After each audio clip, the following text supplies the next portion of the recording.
Hello, dear students. This is Rishabh Pratik Borwa, Range Forest Officer.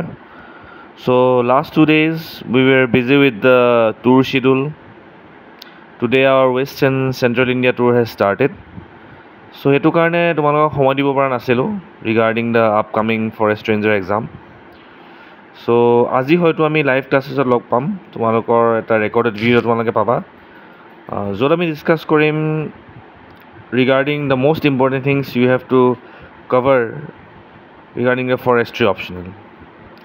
A short video তোমালোকক মই ক'ব বিচাৰোঁ যে how you will start কেনেকৈ start কৰিবা কোনকেইটা টপিকৰ ওপৰত বেছি ফ'কাছ কৰিবা so most of you have seen the syllabus বহুত ডাঙৰ নিচিনা লাগে দেখাত but মোক যদি কোনোবাই সোধে যে চবতছে ইম্পৰ্টেণ্ট টপিক কোনকেইটা হয় ফৰেষ্ট্ৰি so 5টা টপিকৰ কথা মই ক'ব বিচাৰোঁ যে ফাৰ্ষ্ট তোমালোকে চাব লাগিব নম্বৰ 1 তোমালোকে চাব লাগিব forest act Wildlife Protection Act, Indian Forest Act 1927, Indian Forest Policies তোমালোকে চাব লাগিব Assam Forest Regulation Act 1891 যাৰ ইম্পৰ্টেণ্ট সেকশনছ কেইটা তোমালোকে চাব লাগিব যাৰ ওপৰত মই তোমালোকৰ ক্লাছ ল'ম Second, silviculture is one of the most important topics of forestry optional.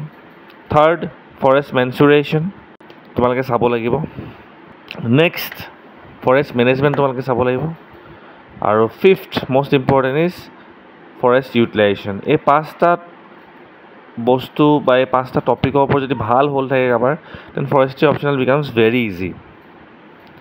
So that's all for today's short video. Classes will start soon. Thank you.